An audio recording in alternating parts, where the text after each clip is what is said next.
Love to have you all here. Welcome to today's storytelling community session. For those who don't know, I am Jocelyn Henry-Shaw. I am a change manager working within the PPM professional development team at NHS England. I also help the team at the Healthcare Project and Change Association to lead their online community of practice. And that is a community based on the Knowledge Hub platform and is open for all healthcare staff. So if you're not currently on there, please do get yourselves on. I'm more than happy to show people around, so you can drop me an email for that. There will be links throughout the session posted in the chat function, so please do keep an eye on that. And we'll also be using the chat for questions for Bryn as well. Just to make you aware before we get going, we would love to have feedback for this particular session so that we can tailor, tweak future sessions to obviously ensure that all members are getting what they need, what they would like, and to hear more of and such like. So there'll be a link posted in there for a feedback form, and that should only take you a couple of minutes, but that would be much appreciated if you could complete that after the session. So I'll leave that there from me. Our key speaker today is our very own Bryn Hodgkins. So he's the co-lead of the storytelling community. And Bryn, I will leave it to you to do a much better introduction for yourself. Thank you so much, Joss. And yeah, can I get a thumbs up? How is everyone awake this morning? Applause, thumbs up. Yeah, we got 1, 2. Yeah. Oh, excellent. It's clearly it's clearly still early because it's normally the after lunch session where people are particularly slow on the trigger. But please do keep interacting throughout. There's going to be a couple of interaction opportunities. There's going to be one interaction opportunity which I've never really tried before with a group this big. So that's going to be suitably terrifying. So let's I'll look forward to that. So can everyone see my screen? Wonderful. So I'm going to say quite honestly, my name's Bryn Hodgkins. Sorry, I work within my day job is within digital urgent and emergency care as part of NHS England. But obviously, I wouldn't be here if I wasn't really passionate about storytelling, and particularly how we can use storytelling to leverage change. And this is going to be somewhat different from how you may have expected. So where I started my interest in storytelling, as some of you know, would be I did my when I was doing my degree, I went around from maximum security prison to maximum security prison interviewing serial murderers. And the more serial murderers I interviewed, the more one of the things that really came out to me in how they described their lives and what they'd done was the stories they told about themselves. And these killer stories helped not just sort of create their offending, but also help their offending continue and get worse. And after I finished doing the interviews with serial murderers, I developed this morbid habit for a while of going, whenever I went into a work meeting, I'd count the people in the room, and I would then calculate if the guys I'd spoken to killed more people than there were people in that room. And while I've stopped sort of counting the number of the dead, basically in the meeting rooms I go into, I do start to count the killer stories, and now what I do is I count how often I hear some of the echoes of the killer stories I heard in prison in the boardrooms and the Teams calls of the transformation teams I work with now. Because I know, like, those stories I first heard in like the shabby institutional surrounds of a prison sitting next to a tape deck, what they showed me is how wrong things can go when you ignore the stories you tell yourself. So what I'm going to talk about today is I'm going to show you how these stories can affect your digital adoption and the simple steps you can take to kill these killer stories. And please, if you want to, pop your cameras on or just give me reactions, thumbs up as we go. If you have any questions, pop them in the chat and I'll loop back around to them later. So the first of the killer stories was the fog. And this was something that affected almost all of the dozen or so serial murderers I spoke to. It came out in comments like, I could have felt like this, but I'm not sure. I may have thought this, but I can't say really. If, even today, I can't say what I was feeling. And if I had known where this would lead, I would have done something different. In one case, let's call him Kyle. The fog was so thick that it actually stopped him having any story at all. He would have snippets of a story. And always the bits that made him look good, incidentally. And as soon as I tried to link these snippets together or pin him down, he would change topic. And so events would have like an unknown cause, an unpredictable effect. There was little chance to reflect. And without a story to make sense of his life, Kyle seems to have made the same mistakes over and over again. So you had sort of fragments of contradictory stories for Kyle driving contradictory behaviors. And this warm blanket of fog was comfortable, I believe, because wrapped in it, Kyle never had to deal with the clash between who he believes himself to be and who he actually is. But what is the digital equivalent of that? And as I've just popped up on the slide, the digital equivalent, I can also call it the fog, because it's when you don't have a clear story. So I first experienced this just under a decade ago, and I was working in a digitally driven transformation program across 3 organizations, and it was part of an exciting effort to make the organizations agile, streamlined, and of course meet the financial challenges of austerity or something like that, kinda.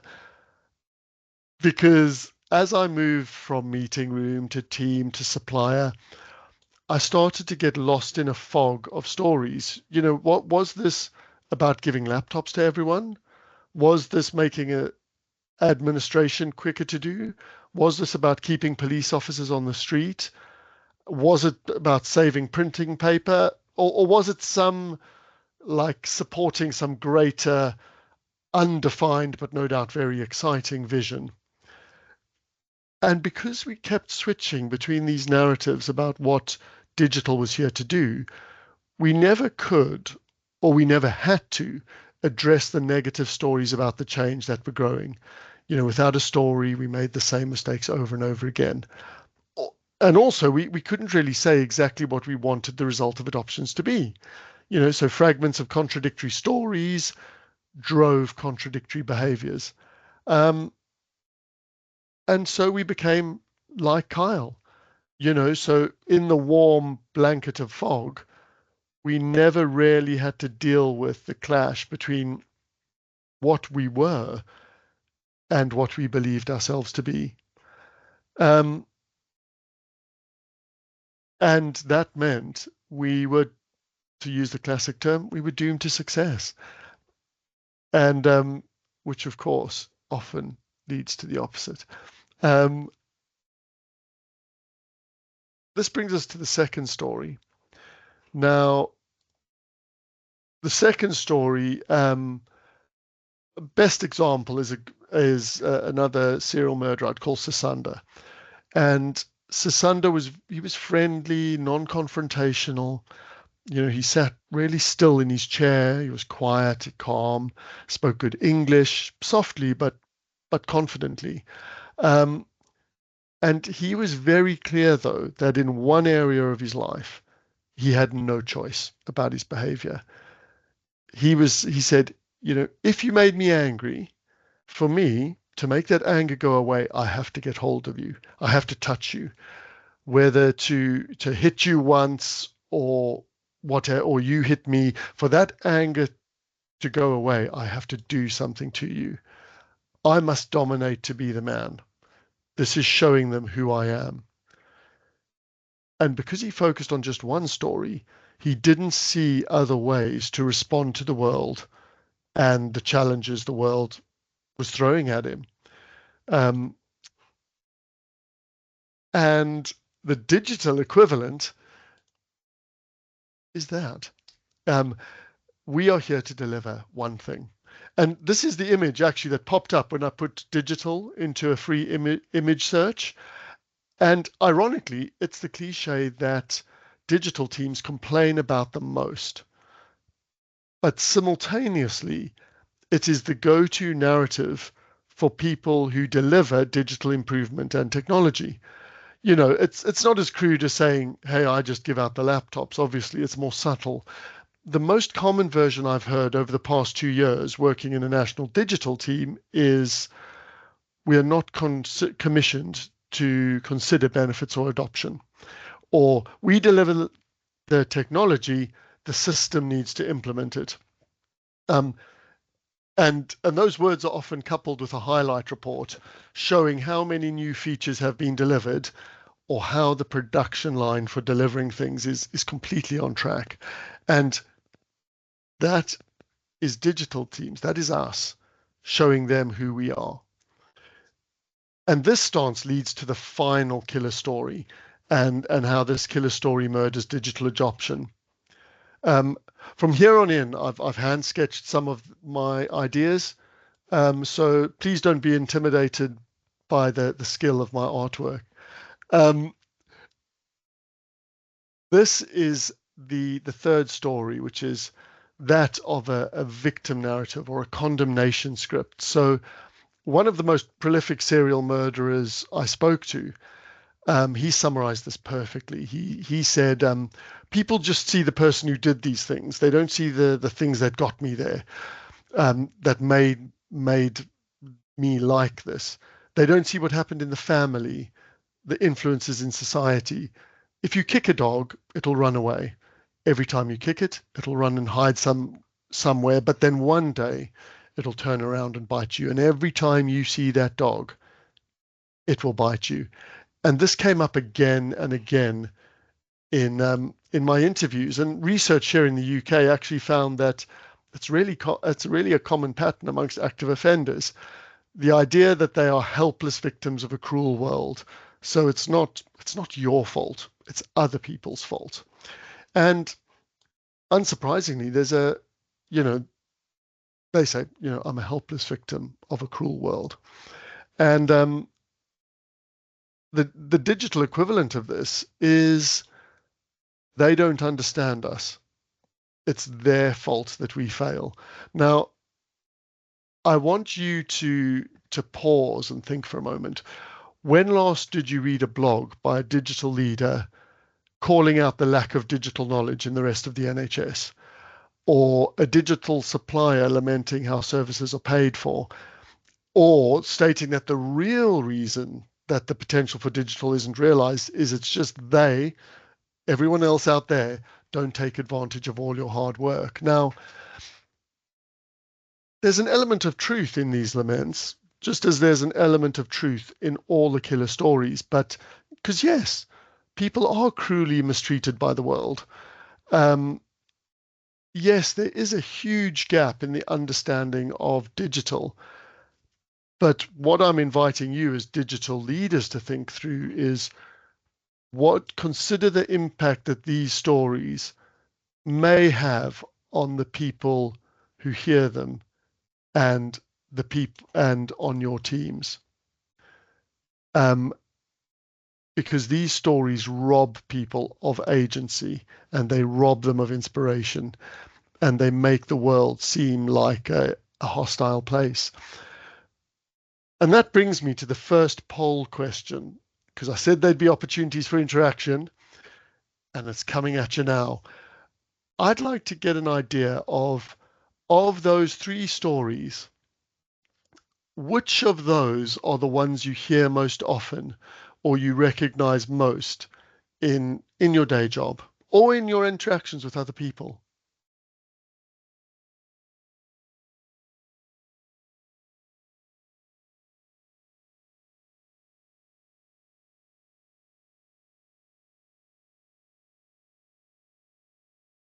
That, that's really interesting, actually. And again, because spoiler alert, I don't know what the most common ones are. So this is great for me to get an idea from yourselves.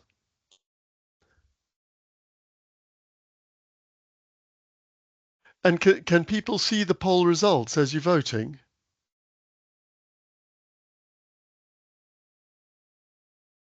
Ah, wonderful. Yeah. So I just perfect. So, I mean, that's pretty striking actually, is that there's a really clear balance between, the we are the victims and the fog. Um, and yes, and I think, Heather, that is a very good point about people feeling that the change being, and it could be, and I don't quite know your context, and please do clarify in the chat if I've got it wrong, is it could be that it's the change, the digitally enabled change being inflicted on people, or a change being inflicted on digital teams who are being sort of dragged to do something that they might not naturally wish to do. But please add nuance to what you see in the victim narrative in your workplace, because I'm fascinated to hear more. This is why I'm presenting here today, is to get your feedback. So um,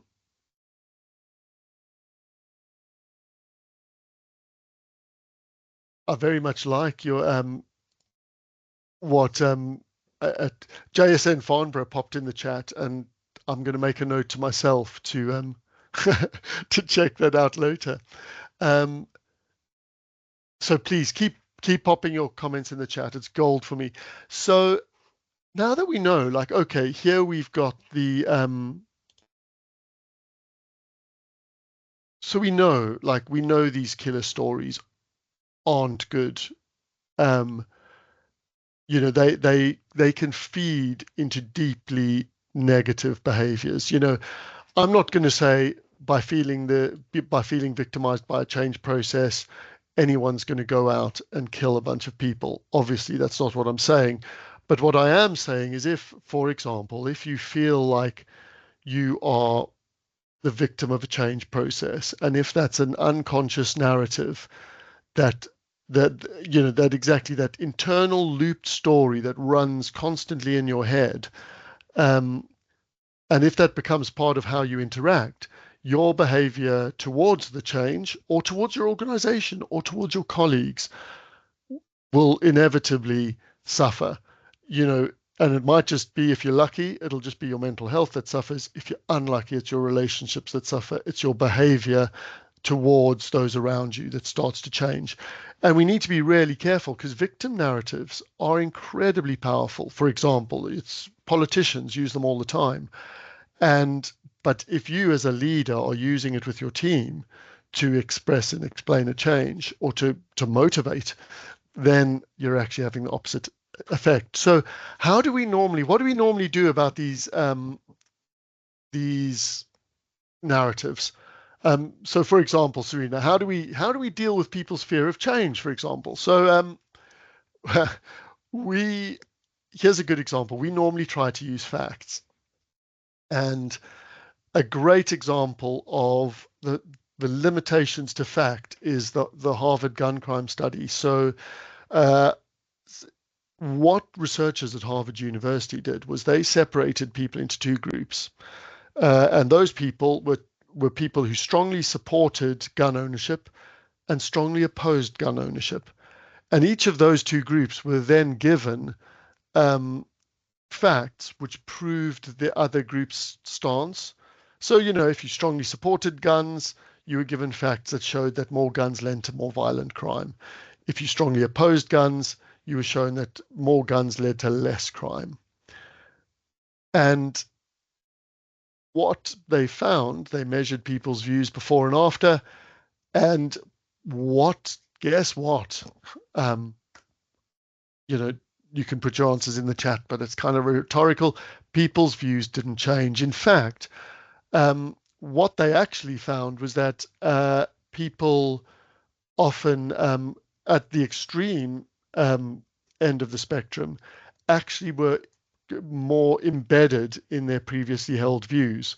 There was a nice bit of complementary research to this, which found that when people are presented with facts that strongly contradict their already held views, they will see it as an attack. Like they respond with the same part of your brain that responds to a physical attack.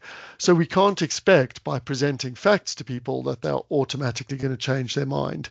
In the Harvard gun crime study, for example, they actually found there was that people who were more mathematically literate were better able to explain away why the figures they were presented shouldn't be taken into account. And bear in mind that this is actually these are doctored figures, but people are still like, no, it's like sample size isn't right, for example. So, and really interestingly, just yesterday, I had a great example of this in my day job. Is, as part of the digital team, I'm really keen to advocate that more people use sort of our digital channels, because we know that if people do like an unassisted triage, that for some people, well, it's faster and it's cheaper for the system to run. And what we found is, and this is the stat, I said, you know what, of all 111 triages at the moment, 30% of them are up, or up to 30% are online.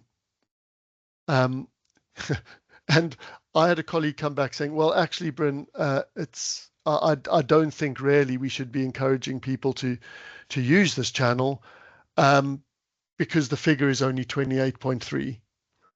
And that's a perfect example of how, the figure, if it doesn't match the narrative, can quickly be spun against. So anyway, so to the point that's going on in the chat, which I'm watching with one eye, what's a better way of doing it? Well, obviously, sorry, that's your picture of your brain responding to a facts as attack, is using stories. And why are stories better? Because as you've said, Heather, for example, with conspiracy theories, great example is a really powerful explanatory narrative that's going on in somebody with a conspiracy theories mind, very hard to contradict. Let's face it, a lot of our narratives as professionals working in the NHS are just that. But what does your brain do when it hears a story? So there's a wonderful example from I think it was the University of Southern California did neural imaging of people listening to stories. And what they found was that as people listened to these stories, and they were of common life events, like, for example, your first day in high school, and as they listened to somebody talking about their first day in high school, what they found was that the emotions of the listener started to match the emotions of the teller as measured by the brain activity. So what you saw is when the storyteller was speaking about an exciting event, the part of the brain that was responding to excitement was lighting up. And what they described this as research, and I love the term, is like they described it as extraordinarily widespread neural coupling. So across your brain was literally well, not literally, but chemically linking with the brain of the storyteller. So, and that is partly explains the power of the story, because you are doing this neural coupling. And as perfectly expressed by Daniel Kahneman, who I'm sure a lot of you know of his work on thinking fast and slow, is no one ever made a decision because of a number. They need a story. So, and I'm loving what's going on in the chat. I need to have a longer look. So I'm presuming most people seem pretty convinced that storytelling is important, because otherwise you wouldn't be in a storytelling forum. But what can you actually do about that now? Is how do you move the stories onto how do you combat these killer stories in your work? So I'm going to give you 3 hints. Um, and it starts by simply noticing stories. And the best way to notice a story is time, place, and direct speech. So it's somebody somewhere doing something, and even better, saying something. Um, and then if you hear somebody speaking, like they go last time, like when I was in Essex, I was speaking with a clinician and they said, then right, you are hearing a story, and it's going to be surprising. And this is a challenge to yourselves is as you go around your day job, see how many times you hear people telling stories and they don't signpost it. They don't say, I'm now going to tell you a story, or they very seldom do. They'll just launch into it. Or or it won't take much to get them to sort of, oh, can you expand on that point? That will give you an indication of the stories people are telling about the change. What do you then do to combat the killer stories? And what I'm going to advocate is finding alternative or multiple narratives. Um, so, for example, and I think it's something that somebody's coming. I'm just scrolling through the chat. It's actually something that's coming up in the chat to an extent. Is you know find different ways of describing the change. So I quite like following the feels. So memories are built around emotions. When we have a really powerful memory, there's actually an emotional marker, a somatic marker that gets dropped at the same time. And this can be, really simple. So for example, I was helping out on a medical entrepreneurs course. So, giving young medical trainees some practice in storytelling as they pitched an idea for a digital innovation. And one was outlining an idea for an app that'll help stop smoking. And, it sounded okay, but it was kind of bland. It didn't strike me. And we had a South Korean entrepreneur on the line. And, he always dialed in from somewhere, suitably trendy. Um, and his advice to the entrepreneur was start with why you care about this product. And almost immediately you could see the change in the pitch. um, you know, the next time the student pitched it, he said he started with, my uncle had lung cancer and I want to stop more families going through this. Ears pricked up. And to this day, I remember his pitch. I remember what he looked like. And, and that's really simple about sort of just tapping into, as the Farnborough uh, JSN Farnborough, which I don't know if is your name, apologies, has said in the chat, is how tap into the emotions people are feeling or the emotions you are feeling around the change. It's extraordinarily powerful. Um, Second technique is to finding alternative stories, is to focus on nuclear events. What nuclear events are is in narrative psychology, it's events that are either pivotal personally, but more often they are pivotal moments in the organization or in the world. So the old textbooks gave examples of 9/11 as a nuclear event. I think like a much more recent example, which everyone on the call would be able to identify with, is COVID. And an example of like a nuclear event which led to a story was um, I was involved in primary care transformation during COVID, and one of the big innovations was rolling out very rapidly online and video consultation because, of course, all the GPs had to shut down. They had to close their front doors. And we then wanted to find out how is this being experienced by patients. So we commissioned some patient engagement research and oh, Jonathan, I do recognize you. uh, Welcome and thank you for being so lively in the chat, John. Um, is and everyone else join in too. Um, we commissioned the this research into patient experience of how did this digitally enabled world feel to you, and we wanted the full spectrum from very negative all the way to very positive, and there was a full spectrum. And then one day the researcher phoned me and said, listen, Bryn, I've got this great story for you, um, but it's a friend of a friend, so I can't include it in the research.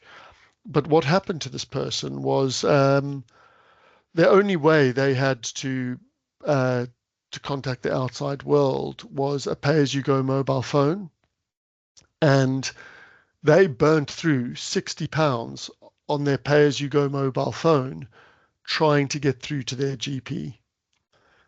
And eventually they gave up. They only got care when they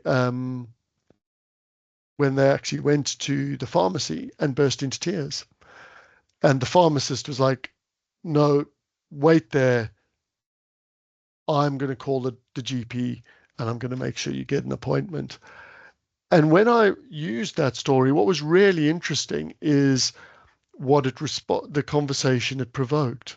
So one of the first times I used that story was in a meeting with practice managers, and the immediate response from one of the practice managers was like, yes, Bryn, and that's why we need to use more online consultations, because it gets the middle class people like you who've got good Wi-Fi coverage and a smartphone, gets you off the phone lines, so we've got more capacity to take those calls from people who, for example, only have a pay-as-you-go mobile. So that's how, for example, you could use a nuclear event as a way to unlock a conversation about transformation and change. So it's now time for our next poll. And again, I'm really interested. So which of these techniques sounds most interesting for you? Markers, following the fields, nuclear events. Go. And again, I'm genuinely interested to see.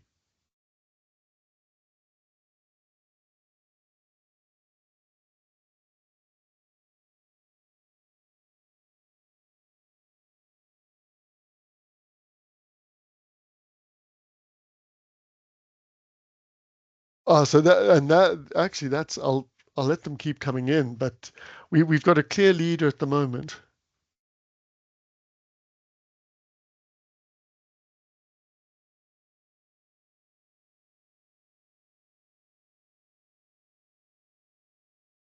And just another really interesting example of a nuclear event, because I gave this presentation to the sort of the heads of change for the UK Parliament. Um, yeah, exactly, Heather. And like a nuclear event, the example I gave was COVID, where we had the collective trauma.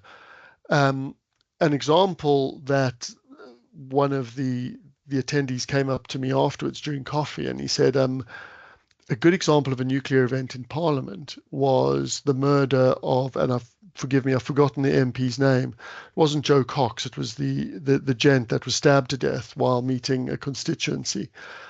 And he said that was such a nuclear event for discussions in the House of Commons about security.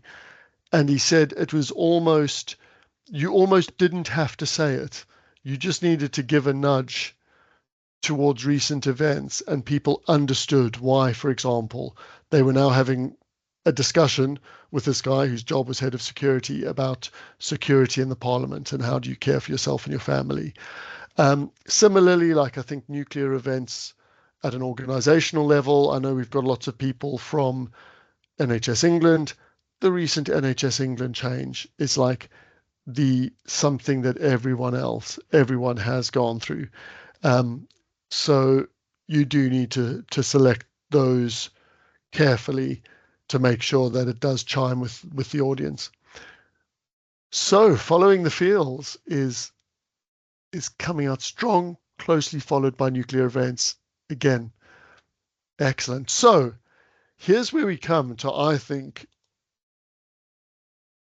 a real opportunity And again, I think there's been echoes in some of the chat so far, is we need to get more stories about the human impact of technology.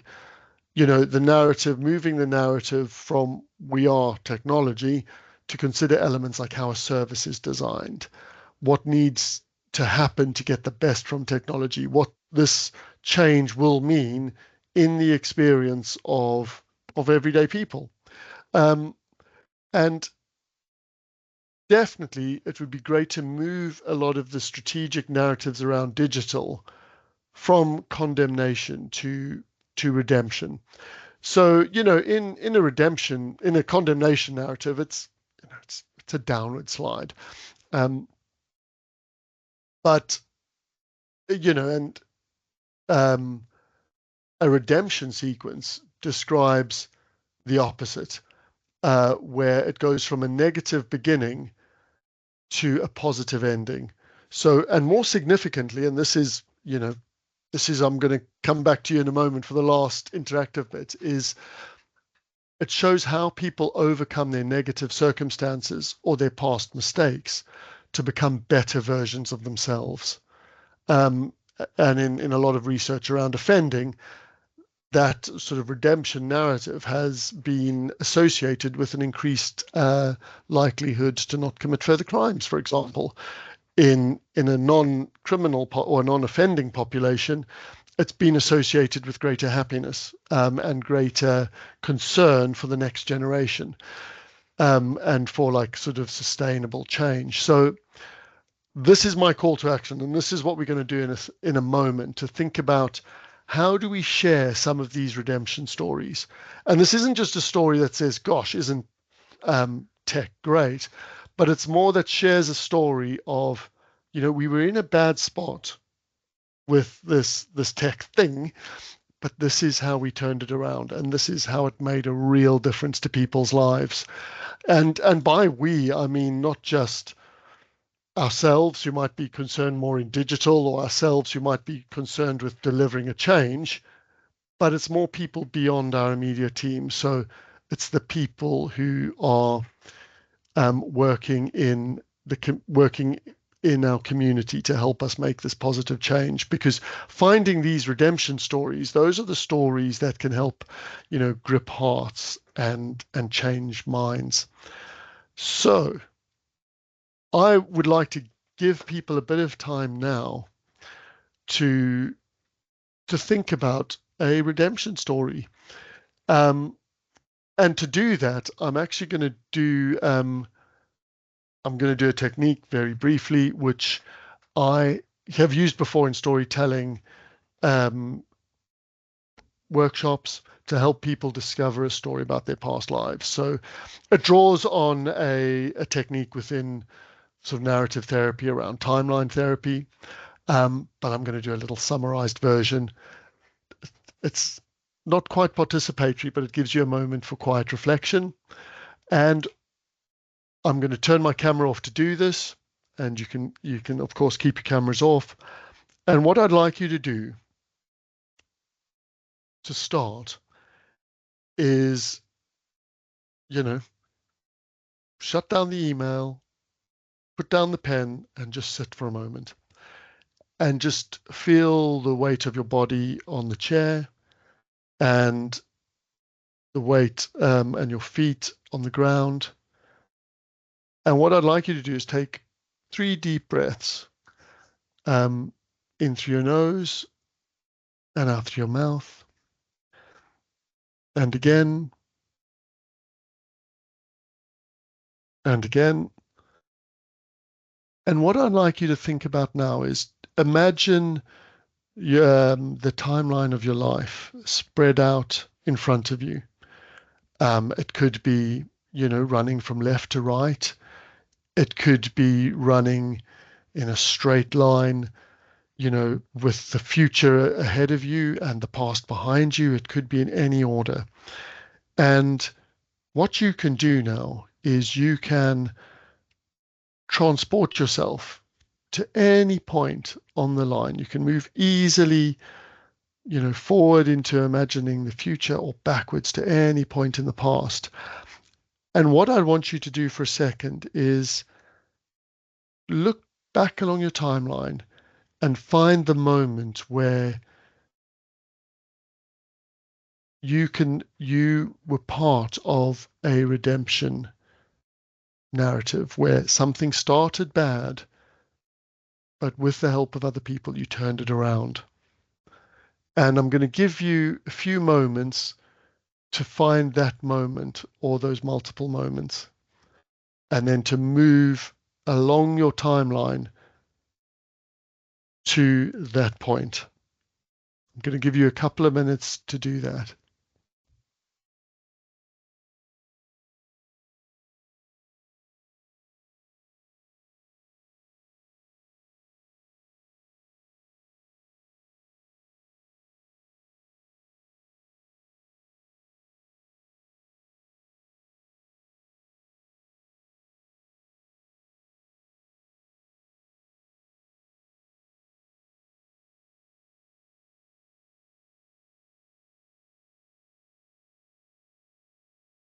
And when you get to that point in your timeline, however far back it might be, and it could be inside work, it could be outside work, I'd want you to just for a moment sink down into that event. Just let yourself drop down. If you're hovering above your timeline, drop down into it and take a moment to think about what you're hearing. What are the words people are saying? What are people doing? What are the smells? What are the sights that you're seeing? And just take a moment to sort of soak in that event.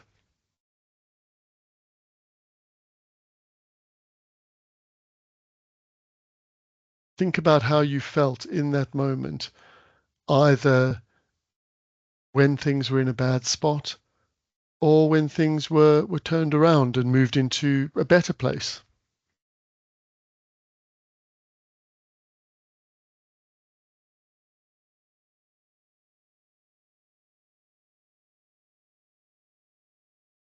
Now, when you've done that, come back onto your timeline and start moving back into the present.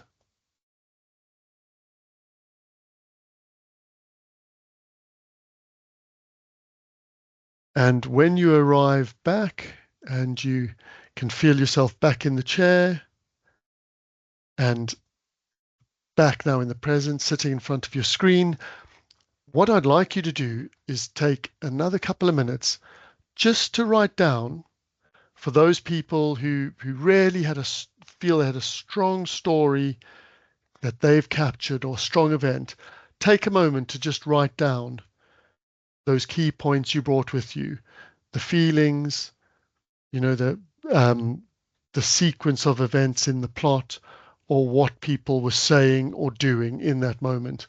And just take a moment to write down those key points.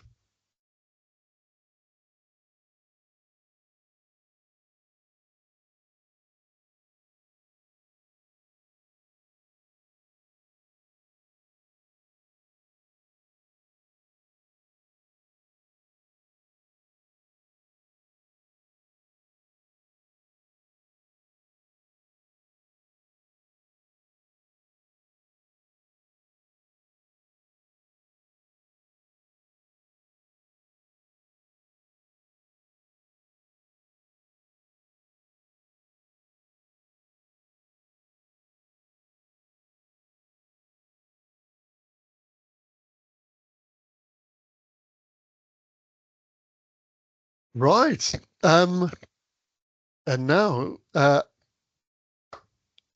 the challenging bit.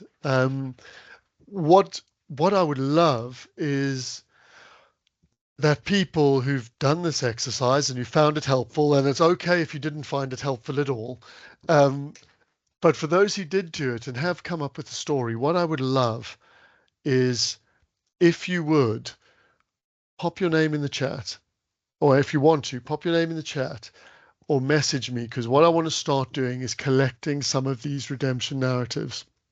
so we can start using it as a resource, as a storytelling community, and those of us who are involved in digital as a digital asset to start to describe how people have managed to move from that negative place to a positive one. Wonderful. And I've got one already from Laure. Is it Laure or Laura? Apologies if I've mispronounced your name. Please do correct me. Or you can even chirp up and say. So we are now sort of coming towards the final bit of the presentation. I've got one from Laura. Please keep popping your name in the chat, and I will share my email address in a moment. So we know like now how these stories affect your digital adoption, and how you can start to kill those killer stories. So you can kill them by, and this is the slide, by the way, when I, this was the slide that people most took photos of when I presented, a less interactive version of this presentation to the digital healthcare. So still the slide, you kill the fog by noticing stories. And actually also, as somebody said in the chat, it's often the speed and the complexity of the change means we don't always shape a story, so notice it or start creating one. Kill the I am just this story by seeking out alternatives, and particularly seek out alternatives about people. And, going on what was really popular in this group is think about how we seek out stories that have an emotional component to them, and kill the condemnation script with redemption narratives, because as came up in a few points in the chat, like the victim narrative is really quite common. And Chris, and again, I equally not want to, and it's not really a political point, I don't believe, but people do, depending on their stance, can weaponize events, can weaponize narratives. And what I'm wanting to advocate is that we, as storytelling practitioners, use storytelling consciously, and can use it to affect positive change and to recognize when it's being used for ill. So that's brought me to the end of my presentation. And breathe. That would be popping in the chat is some of my contact details. So please do. A good way for me to gauge if people have responded is engagement on LinkedIn, because I check it often. But please also provide feedback on the session today. It would be great to know what worked for you,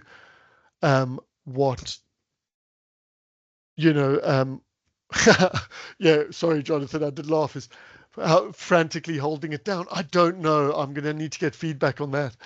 Because what I want to do with this community is we want to build a community that shares excellent stories that can help you supercharge the adoption. So please do tell your friends about it, provide feedback. I'll always post stuff on LinkedIn, as Joss will. Or you can join the storytelling community. I know most of you would have, but send it to your friends, family members also, if they're working in healthcare, do it to them. And then finally, and this is, like shameless self-promotion alert, if you want to find out more about killer stories, I've got a book coming out in August. It will be available on Amazon. There's